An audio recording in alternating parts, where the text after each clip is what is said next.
Sigi Zaragi main shirt su yorok ta ngai ri ko sigi se ting view quality pa la ye sigi pot se stretchable ne sigi se na stretch am to ro ni na pra stretchable ne sigi se ko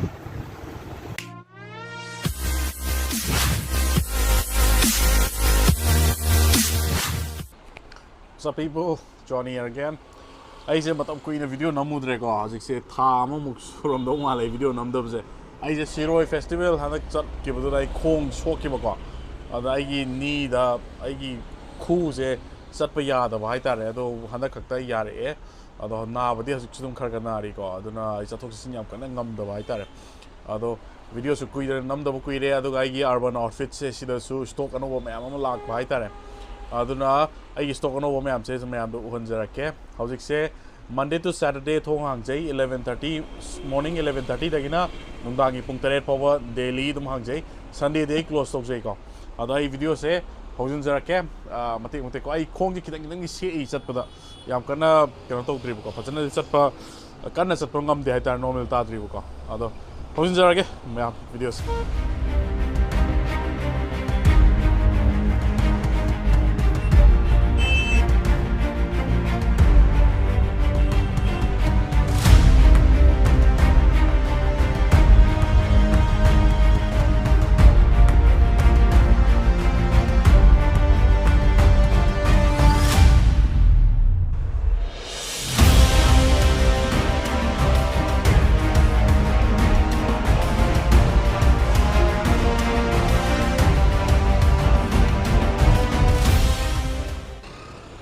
Okay, I landmark am ta haijera ke sigi se ko Singjamei gi NRL OilPump duni ko sigi se Singjamei gi lambi duni Singjamei de kawarom haidara ko main road haidara ko ko ado sida leire sigi main road sida gi sigi NRL ja haidara biro haidara ga dum NRL gi opposite ta sida ai urban outfits na chaw tharaga swaina sigi dukan je sida dum leire ko ada pe changbiro adu ko dum leire ni landmark abu sida to pom ju sida building ani le cha jadum urani NRL pop sida ko ada stock anu bola ko hana haijera ke stock anu bo se hojik sigi H&M gi t-shirts me amse sigi se lae ko ada sigi se made in Bangladesh nate ko ada made in Bangladesh lak pani ada made in Bangladesh nate aduga kenongi na muk Jack and Jones ki sula eno bo Jack and Jones si na made in Bangladesh oiba dum thaja bani ado sigi se print se phajab lae H&M gi se cotton ni stretchable da ko sigi se maning da ka print yaw hai tar smana ga to ko to smana le print se smana sigi Jack and Jones okay no gi ama mam lok thorong ne sigi print to smana lae maning da smana print yek pa ko mathang undang jum lok thor yeng se print phajab yam lae handa ki se ano t-shirt sta H&M gi ko maning da phajab lae Sigi H&M gi t-shirt sing chai 350 rupees kaktani Squid Game ko anda gam phau gi bodo Squid Game gi t-shirts ko ada H&M silai regular fit ngaktani silai ko print je phasa am lai cotton gi ne phi am phai Metallica gi lai ko maning ge se print je maning yaw bi ngaktani sigi na ko so see summary ko phajab am lai to si mam lai yam print se yam na maning lo yaw yan ki na ko si yaw mam se sigi se 350 rupees ka tani H&M brand gi ko mamang na print yam yaw do ba maning na print yaw ba ko paskan gi ano ba chana bi dai tare si lai re maning is mana yaw ba ada smaina Lei ko mayam lei stage ko si khara ka tani ucha rai se stock yam lei stock ano no mayam lai ko da pisam ya me adum la si Iron Maiden gi ne ko aduga friends ki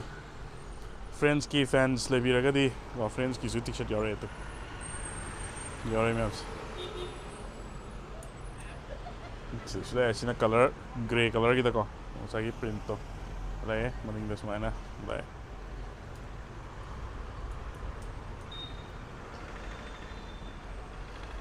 mamang de print se minimal oi bai tar aduga maning dena smaina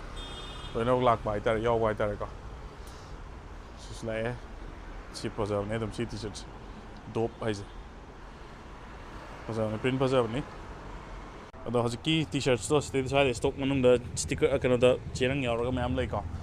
Aduga full slips the super miracle, full slip the Sumam like has a give metallica gate over.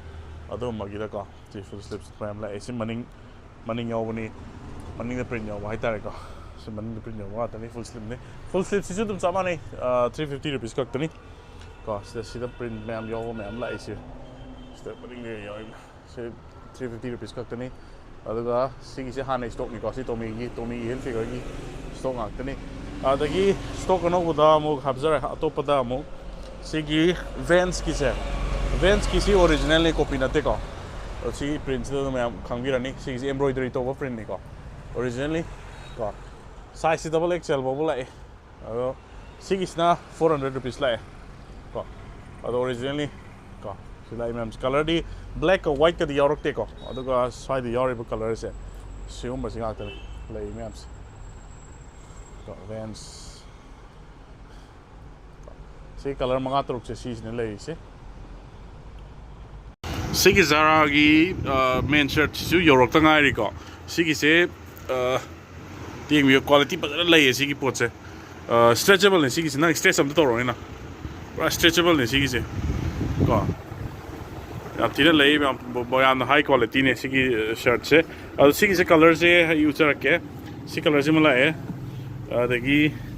similar as you can box guide and I got. The blue the lay, light blue the lay, the black the lay, smuckly color yam yamna light over white yellow this like. The white is all given me, the colors is like grey, black, the green. Olive green, the Sigi colors is like the white is like. Next time, Atopa item, Anoda Sigi Ketchuagi, she black the Silere because give me a shirt. Sisule, but brush stretchable, full stretchable, and Sigi. Oh, you know, little bit of Samargi, Papa, Pia Papa, Lipiano. The dry fit Ketchuagi is only over there. See the Pacoloings. Ketchuagi over there. You Ketchuagi my MRP Kilo because he is a your 6 color Mangato play. She colors again. See dry fit ni, pra dry fit Nico. Similar, Aduga Atopa item the Kanogi armless. Jack and Jones ki armless the dry fit. Select. Sijo Fazego. Happy Sijo stretchable ne. Sijo stretchable ne go. Dry fit material, dry fit. Other price say them Sigi or Jack and Jones is 300 lakani. Sigi Jaragi shirts. Jara shirts pro high quality ne. Sigi say 650 lakani go. Aduga Sigi Kechuagi say 400 rupees lakani t-shirts. MRP 3,500 in lays or Sigi 400 lakanico, Kechuagi. Aduga dry fit material, Chicago Bulls ski, Sisula Ego. Anagano Bulakone, material say, Chicago Bulls la Jordan la dry fit Actani, drop shoulder, Actanico, Kudang half the Kudang and Sang behind the Adu the Nila is Filagi, Sina Filagi la Sigi me am say 300 rupees Actani call. Red Sox go. Baseball. Smile me am say the Valencia gi ka suma me drop shoulder Nicola is see 300 rupees cockney the Eddie the Yori ka so see drop can the dry fit material the go sees no more the says colors atopa my name she likes they just NBA gi ka print my life Chicago Bulls the colors are top Makal Lai colors are Sisula. 600 rupees. Then I am happen to hang Birakudo, happen to Macalanila, and the Sigi dry fit ki happen Simako, Nike gear, Amagala, Nakida Macalanila, says, Swina. She the tail is the Hajara. She let to just do it, Swina Towers in there. Aduga can get Habo, Maga, Swina print label, Maga. Aduga Sigi NBA is like. Sinamu dry fit material the NBA asang me aitare adu sula aduga urban outfit se ladies ki sula eko ladies ki sula adu ladies ki se kurta ko casual kurta aitare sigi se original brand ngakani ko se Aurelia brand giduni aduga MRP se makhoi gi se sumain la kane ko 1599 ga lai se 1599 ga lai se sium se adu makhoi na kya tare 899 gumba maina thador kani ko pura discount pura heavy discount half price this thador ko deni sigi myam ga se sigi Aurelia ko se Aurelia brand se ga lai myam se sigi se 1199 ni MRP ko sigi se sigi myam sima azab myam lay ko dum 50 adum discount di dum lay rani ko 40 to 50% dum discount la kani azab myam lay ko bi adagi sisu Aurelia ni si brand original atni ko si live as original atni ko MRP se dum 899 dagi horaga dum 2500 pak MRP lay ado discount di dum almost fanam tara ni ko ado maina maximum yo lokode 899 da bak tin yo lokani apejing view ko the big kota so me am lai so apejing view kota ni kota ngata ni jadi global desi su lai ko global desi ki brand sigi se 2699 ni ado aina yo le se 1399 kata ni ko sigi se ado siga se view Aurelia original si su lai ko design for so me am lai si global desi ni si or se 1299 MRP si se around adum ainal pa 800 rupees da adum thadro ko doin ondagi si Aurelia original ko se 1299 ni si su na maina 800 rupees adum thadro ko doin ko ma'am office wear ke le ro aduga rangri wa sai si su ko si su mami am se ne dum original ni si su likes su lay ko ma'am lay Aurelia brand se Aurelia ne aduga global desi ne gon lay se kutas MRP lo yobung akni size se small medium large XL double XL triple XL bok lai ko si double XL ni aduga ai se thazari se 899 rupees ka tani MRP di 1199 ni ko ladies ma'am lay adum no pigi dum lak piro shopping do bi dum lak piro yai aduga color t-shirts su phajab ma'am lay ko si ki jara se nga si yorok tangai ri ni brand kano se ko sigi kano se ado XL bo bola sigi double XL yaw de ko jara se sile sigi XL bo bola aduga atai si jara gi ay top da hajar sigi stock ano bone ko sida me am lei sile me am si jara ngatne sile se ko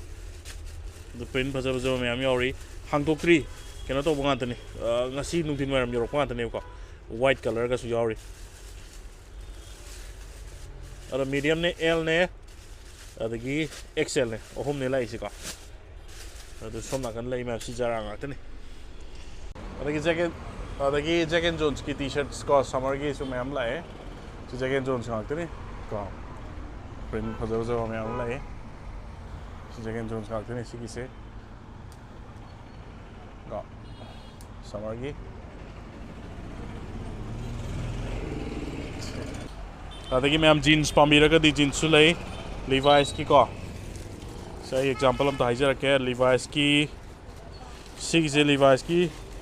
513 anova series ni ko aduga original ni copy nate size 36 po bolega ni 20 ga 30 28 tagina 36 po bolega ni ko adu MRP ja everything view 4299 lai ko MRP se adu sigi jaina 1800 katane thazari se Levi's ki ko adu sigi sele me am se Levi's ngakni ko Lacoste ki sele to sigi brand se ko sigi su 30 32 34 36 size ko adu sigi sisu sigi na alpa ama chong ngakni ko adu color sisu bakal me am lai si Lacoste sisu originally copy nate ko si view adu sil palising amaga chong ngakni aina stay thadok seri se aduga Zara lai Zara su original lai sisu kanoni ka Zara original lai jeans ta ka adu si slim fit ni adu sigi sisu palising amaga chong gatani thadok seri se adagi kanogi ta ko Ralph Lauren gi polo io kano da ko ko gi sinos da khongok da ko khongok da Ralph Lauren gi polo original ne sisu ko sisu lei ado sigi se MRP kano lei bne 3000 la kano lei bne ko si lei se 2999 lei se sisu 1300 ka tani aina thadok se ise adu ka super dry original gi kano lai engon da ko super dry original gi jogger pen lai kano gi da tang angan ba jaga da uchara ke ko si super dry original ki kano ne jogger ni ko sigi se super dry original le lai se ma so MRP ke loina bu yaw buni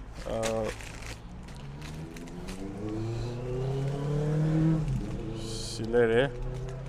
MRP se si 2399 le buni ado ina si 1300 to thadok cha buni to hang to yeng chine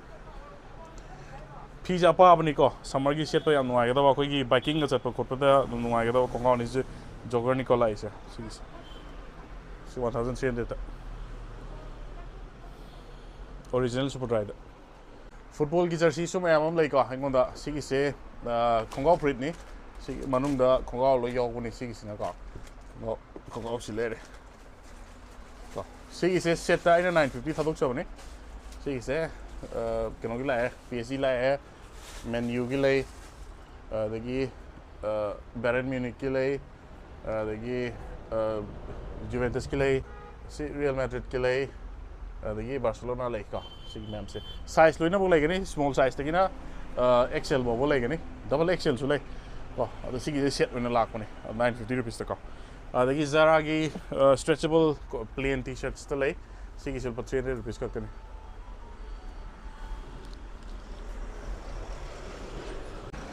aro मैम लेक्सिन बिरो आइगी सिगी urban outfit सिदा को अदो ma'am आइसे दम लेजरमगे T-shirt चनो नोबो ma'am हम लाइक होइगोंदा अतोपा लासन अब तो गाइजरमगे सुन सिगी से एलेंचोली ओरिजिनल ने को